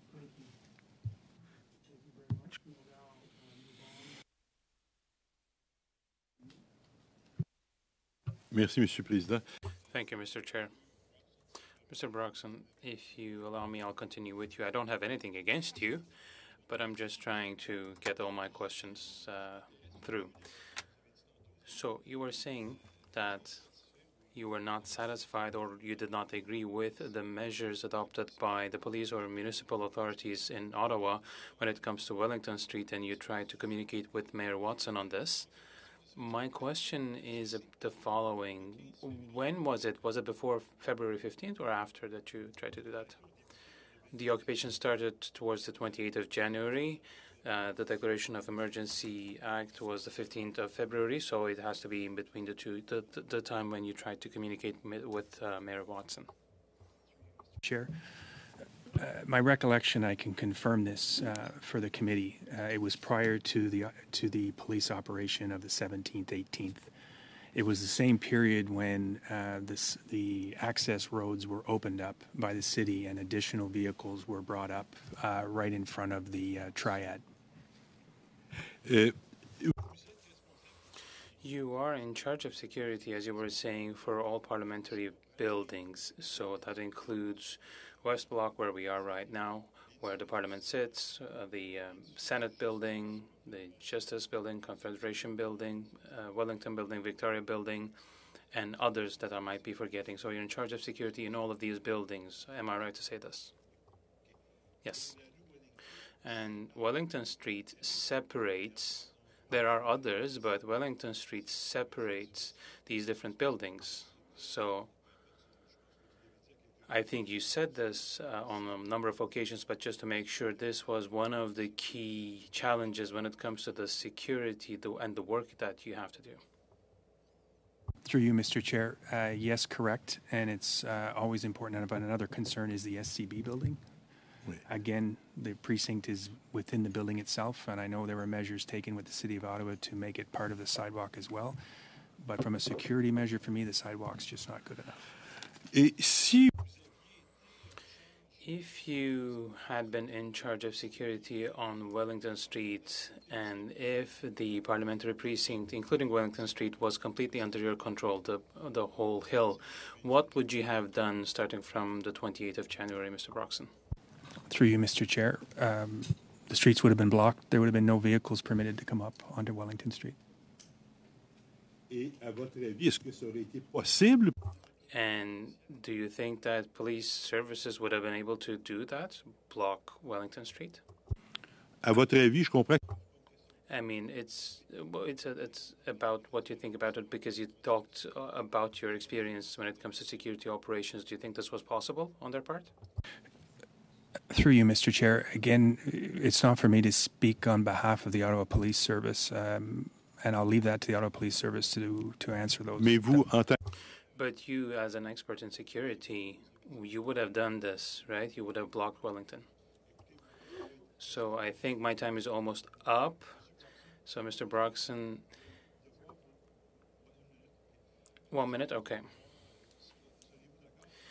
Would you be okay with presenting us with a copy of the emails you exchanged and your notes, personal notes for this period of time during the events? So 28th of January to the date when the operation was completed, the 20th of February. So 28th of January to 20th of February, your emails and your personal notes. Would you be able to share those with us?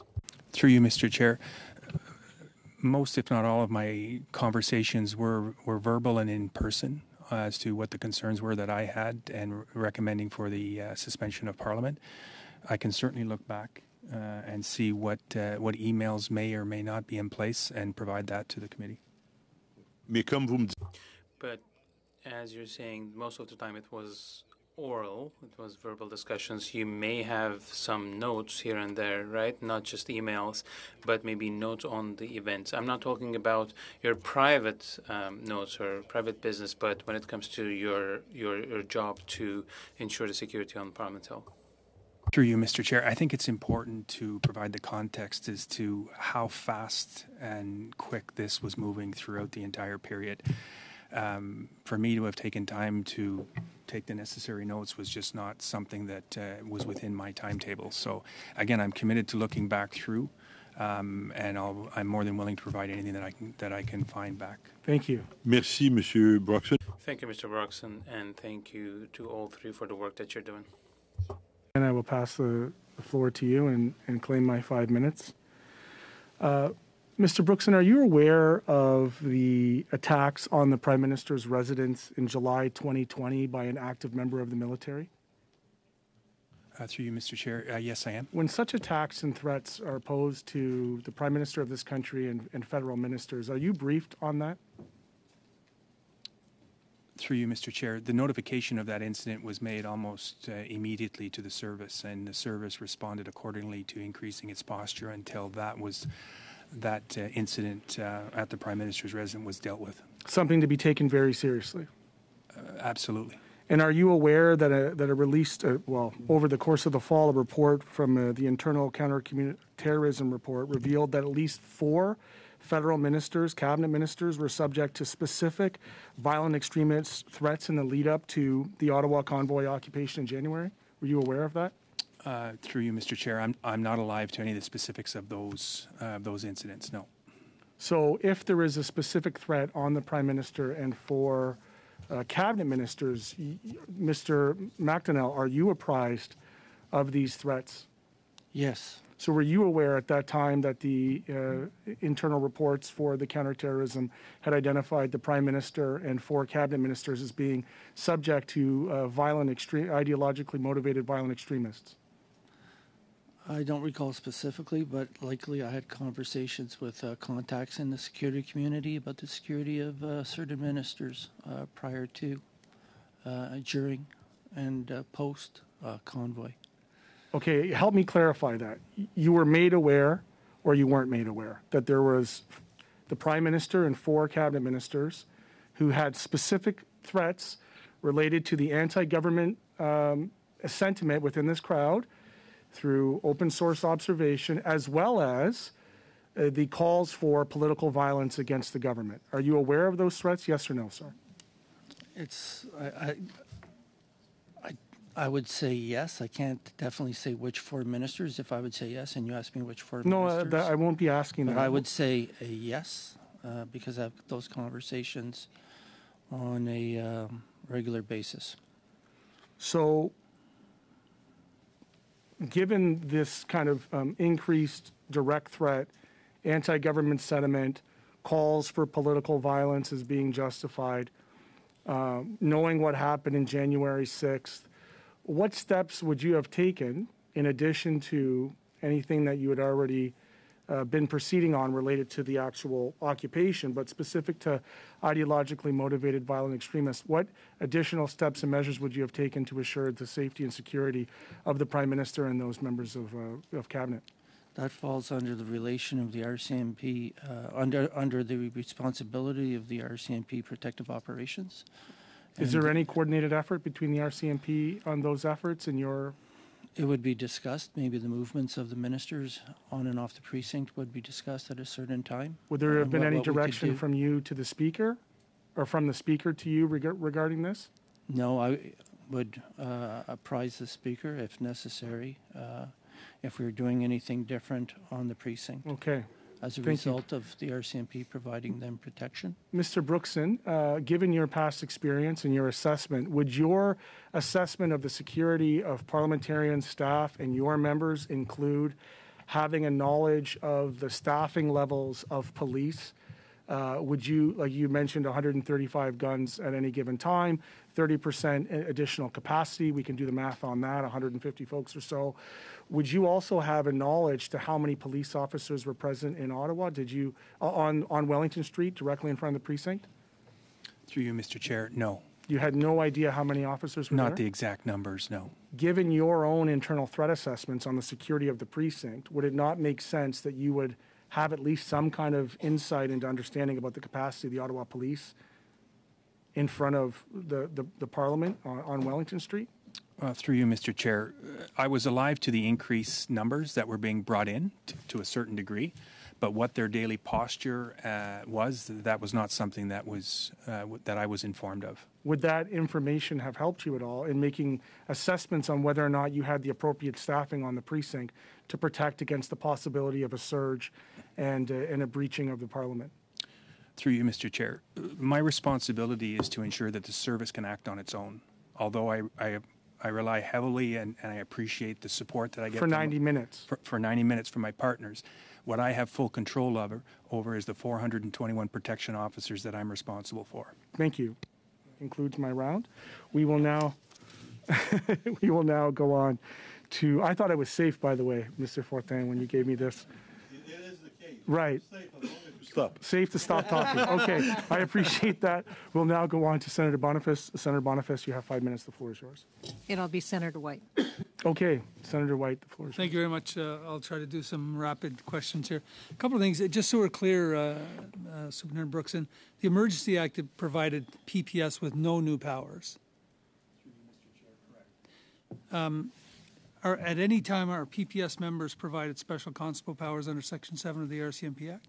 Through you, Mr. Chair, no. Was it considered in this case that possibly because of the incident and the invocation, whether or not the RCMP should provide Section 7 powers to PPS officers? Through you, Mr. Chair, no. Would it assist PPS if they actually had more powers to perform some of their duties, like arrest, beyond the powers they have now? And if so, what would that look like? Through you, Mr. Chair, the current operational requirement for the service were well suited within our civil authority under the criminal code. Would it change if you, thank you very much, Superintendent, would it change if you were to take over Wellington Street and you had an expanded precinct? Do you believe it would be necessary to gain a different level of powers or more powers to maintain peace in that area or not? Through you, Mr. Chair, no, Senator White.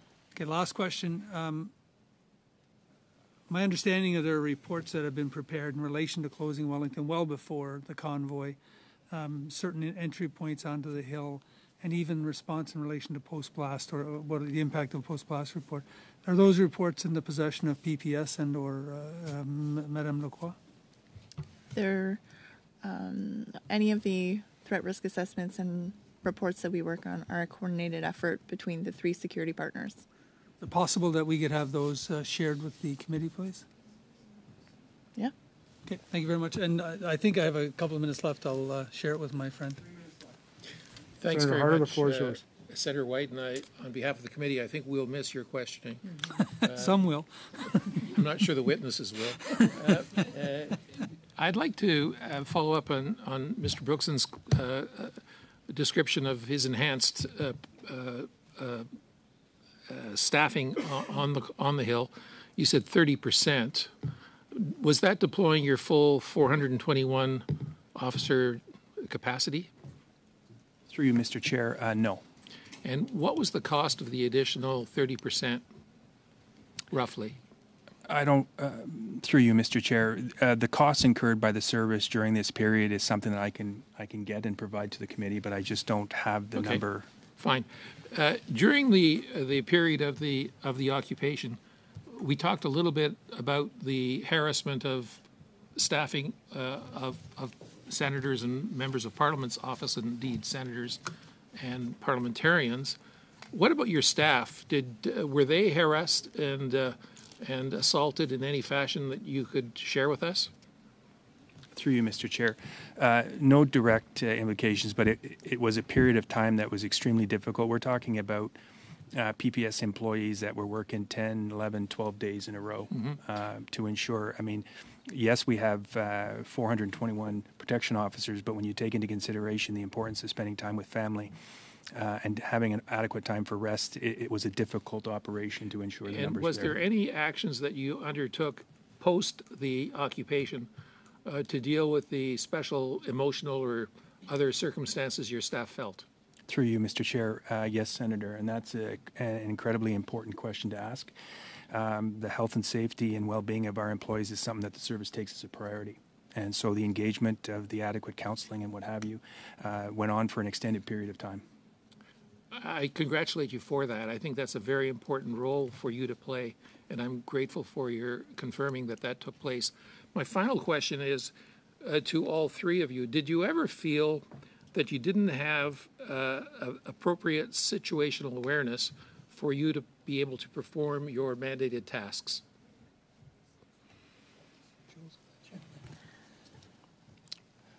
I think that throughout we had enough coordination and a coordinated effort that I felt that I had the information I needed to make decisions and to brief up to make those decisions. Mr. Brookson? Through you, Mr. Chair.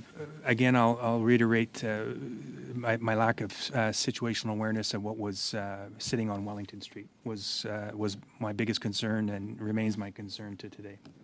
And Mr. McDonell? No, I would say I lack the situational awareness, on the anticipated actions of the Ottawa Police moving forward. That would have been good to know. It does conclude the 5-minute round. I am unclear about the constitution of the 3 in-person senators in terms of the timing, but I do know that Mr. Carignan does have a 5-minute round. Ms. Boniface, were you changing the order, or would you prefer to have your rounds? Because you are on the list. Oh, there you go. I still have time? Yes. Oh. So I'm sorry. When you indicated, I thought you meant that only one of us. No. Under the old rules. No, we're back to my apologies. Okay. We are back to the original 5-minute rounds. You just so. Would you like to let Mr. Carignan go if first? You wouldn't mind. No, I'd be delighted. I would like to do that. No Mr. problem. Carignan, the floor is yours for 5 minutes, sir. OK, mais je peux donner. I can give 2 minutes to Senator if she has questions. Appreciate that. Thank you. Ah, OK, parfait. Okay, perfect.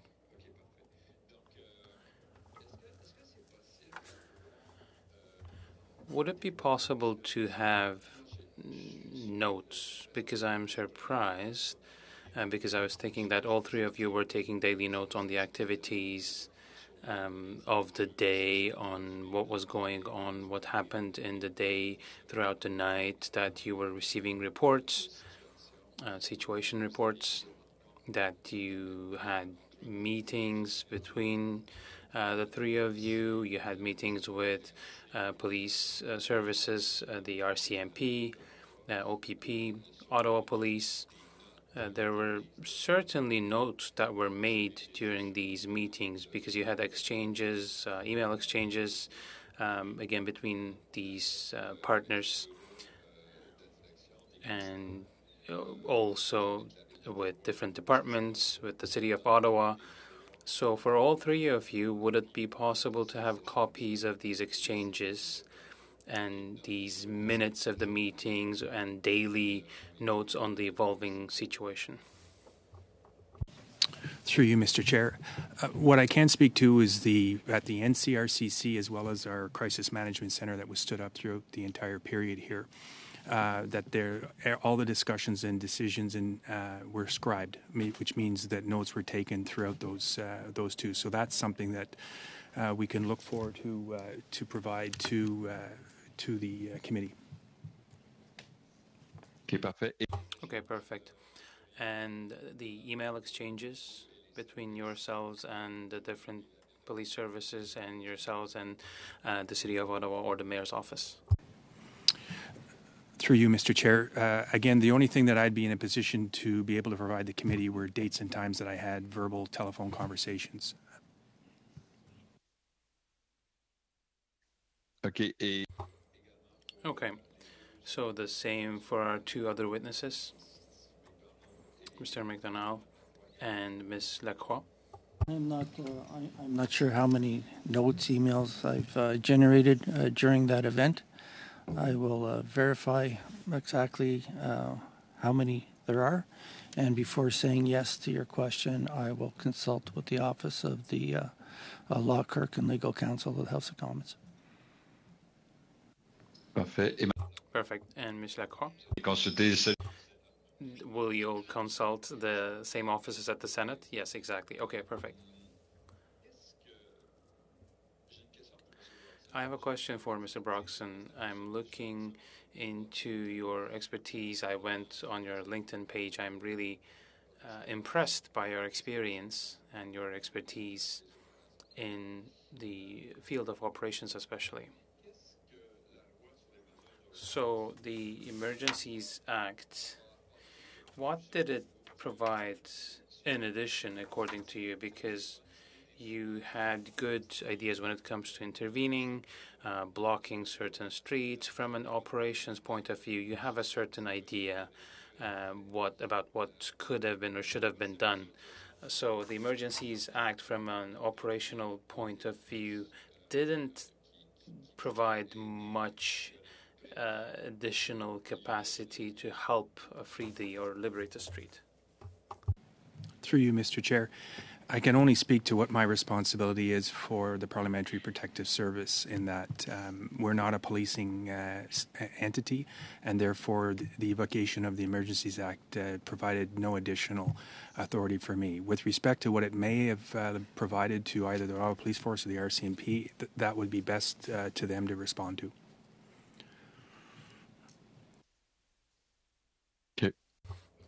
Okay, perfect. Thank you very much. I have no more questions. We will complete with a 5-minute round from Senator Boniface, and then I will need about 5 minutes or so after that just to do a little bit of housekeeping. So, Senator Boniface, the floor is yours. Thank you very much. And again, thank you to the witnesses. Mr. Brookson, I feel like we've been targeting a lot of questions your way, but I'm really thank you for your candor, which you've tried to answer them. So I'd like you to look at it from a perspective of hindsight. And given what you may have learned, if you were to start this exercise on day one, what would you hope for? And what do you think the benefits of that would be in terms of working with your partners? Through you, Mr. Chair, I think, Senator, and I appreciate the question. I think part of my objective in working with the policing partners is to increase awareness as to what this territory actually is about, and the sensitivity of it and the importance of the people that work here. And I think we've made quite a bit of an advancement on that. And again, looking back, just to have the authority of what I'm responsible for would be something that I wish I would have had prior to this event starting. So authority in the context of Wellington Street itself? Or the ability, or can I suggest, or perhaps given what you had to work with at the time, enough influence to have that decision go a different way? Through you, Mr. Chair, I think part of my disappointment is I thought I had more influence than what I actually did with the policing partners. I'll have to talk back with them on that one. It saddened me throughout. I mean, I was before the Liberal caucus, and I got to tell you, my heart sunk in looking at the eyes. At the end of the day, parliamentarians are just human beings. And to suggest that people have to come to work and be under that sort of level of torment, irrelevant where it's coming from, was just something that just doesn't sit well with me. So I try to do the best that I can in leading the service to make sure that parliamentarians can come to work without feeling a sense of concern for their safety and well-being. So in terms of what we can do in terms of the committee, and we think of recommendations, it would seem to me that something like an MOU, which clearly lays it out with commanders at a sufficient enough level in your policing partners to be able to pick up the phone and call, and so that the message that you're trying to give is heard, and they have a good understanding of what you do, would be far down the road than what you were faced with when this process started. Am I correct on that? Through you, Mr. Chair. Absolutely correct, Senator Boniface. When we look, there was a couple moments when I had 2 public order teams under the authority of the service, and that happened for the first time ever. And that was a public order team from the OPP as well as one from the RCMP. And I think it was a bit of a shift too on those partners as to who would have control. But I've said from the onset in working out this critical incident program for the service is that I will never relinquish the authority of protecting this ground to another even if it's a law enforcement agency. So we've made leaps and bounds of how serious we are and where we're at in our readiness. And that's starting to come into the fold and having that confidence. And you would know better than most as to what it takes in that policing world and mindset to relinquish that authority of their own assets. They have to have confidence in you and the resources that are leading them. Correct. That's correct. So in terms of any recommendations, if I may, Mr. Chair, any recommendations as you leave us from this table that you think would be helpful. I think the committee members would be interested in those, because from when this committee finishes, you will have made some steps, and so it would be very helpful for us to know whether there's other gaps as you make those steps that would be of help. And thank you again for your service. Thank you. That does conclude the round of questioning. I want to take this moment on behalf of the committee to thank you for your incredible public service. I know that you were put in a tumultuous time, and we certainly look forward to providing whatever supports we can from this committee on recommendations moving forward. At this time, you are now free of your obligations here before committee. I do need about 5 minutes of committee time just on some housekeeping items, and I want to thank you again for your attendance here. So I just wanted to make a quick reference to members of this committee. I want to flag, not for discussion or debate, but I just want to put as a chair a serious concern I have on scheduling regarding communications that we receive both from the OPS and from the OPP about their unwillingness to appear before this committee until they're appearing in front of the judicial review. I'm of the opinion, and I'll just state it, that I don't think that it's within their purview to pick and choose the priorities, and particularly to deprioritize this committee in this way, I find to be very problematic. I'm going to leave that with committee, and we can revisit it at a future date to get a sense for the timing. As it stands now, we're working through the scheduling. We want to make sure that we have a full work plan, and we want to make sure that we have witnesses lined up for future sessions in a way that'll be of the benefit of this committee. Ms. Bindian? I believe there was a suggestion that we attempt to get Mayor Watson here as quickly as possible, and I was just wondering if there was any update. We're looking now towards the end of the end of October. If I'm no. Mr. Watson was confirmed for Monday. I thought it was the end of. It's the end of October. Yeah. So we're in a situation where, given the seriousness of this committee, witnesses are making a commitment and then not availing themselves. I do reference the power of this committee in our Parliament to send for people documents and evidence, and I take that seriously. We don't have to delve into that now, but I think that there's going to have to be some process for this committee if we want to get this work done in any kind of way. But to wait until after the judicial inquiry is not sufficient. But perhaps, Mr. Chair, we don't need to park this for a future debate. I think, there may be agreement in the room that the clerk simply go back to say that is not an acceptable justification, and that the committee is insisting on their appearance. I don't know. I am full support of that, actually. So, do we have that as a? Okay. With that being done, and before Mr. Varani, before you leave, it is a good. It's a good opportunity just in this moment right now, if I could. If there's ever an argument to maintain Senate, it's for the caliber of senators like Mr. Vern White. I want to take this moment on behalf of the committee to thank you for your service. And that is on the record and not out of camera. Mr. Varani, wanted to give you the opportunity. If anybody has the opportunity to, get to know Vern, it's been an absolute pleasure. The richness and fullness that you brought in your questioning was to the benefit of all Canadians across the country. I thank you for your service. I know it's a thankless job. I thank you for your service, and I wish you all the best in your next endeavors. Yeah. No meeting Monday. There is no meeting Monday. We're gonna celebrate Vern on Monday. No. Just to clarify before we go, we have witnesses lined up for Thursday, or you're working on that? We're working on it. Okay. Working on it slowly. Okay. Before we end our meeting, I ask our clerks, Mr. Palmer, and I think the documents in the digital binder should be better identified, better marked.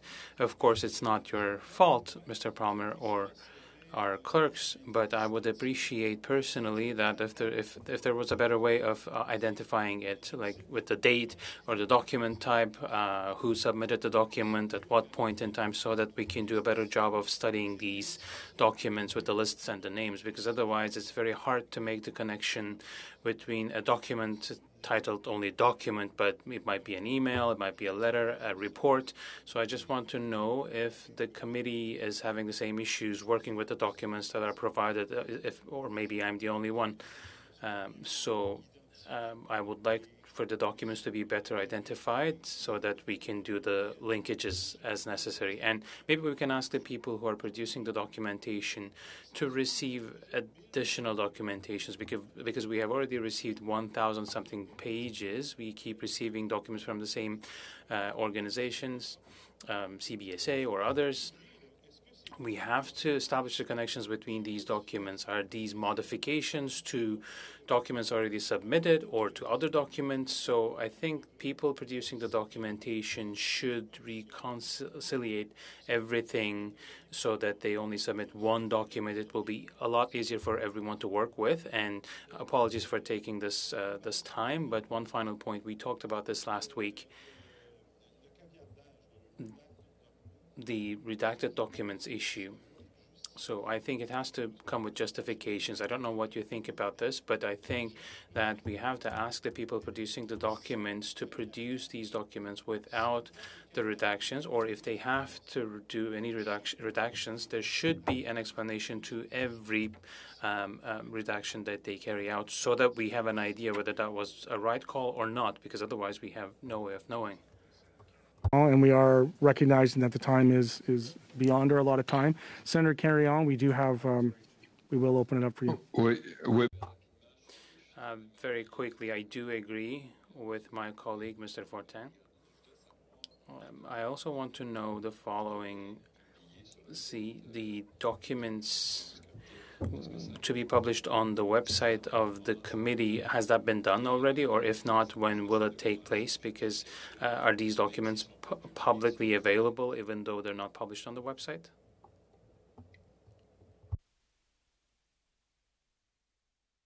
I just want to reference for the members the volume of information that our clerks are having to deal with. They are working through it, and they're hoping to have it in due course. But this is a pretty serious undertaking, and I don't know that we have the administrative resources to keep up with just the volume of things that we're requesting. So, Mr. Chair? Yes. Just to go along with Mr. Fortin's comments about redactions and the reasons behind redactions, Mr. Brock, Senator White, and myself know from the court experience, when you do redactions, especially in the drug world, you have to give explanations to every redaction you have on every document you submit. And there's usually a template that goes with that explains, okay, redaction A, for example, was for these reasons, and A is standard, right? And Mr. Motz, I do want to reference that I think that is something that you had, or somebody had sought to remedy via a motion. And I think at the appropriate time, we can deal with that motion and have that debate. I just don't think that that's the time right now. Yeah, I know you want to get going, but, I just like to sit and chat for a while. My flight has been delayed, so it's all good. Well, we're trying to get Senator White off the hook here. He's been on the clock now, 15 minutes overtime. Okay, thank you. And thank you to the interpreters and to the staff who worked through the technical difficulties. Thank you very much. Meeting adjourned.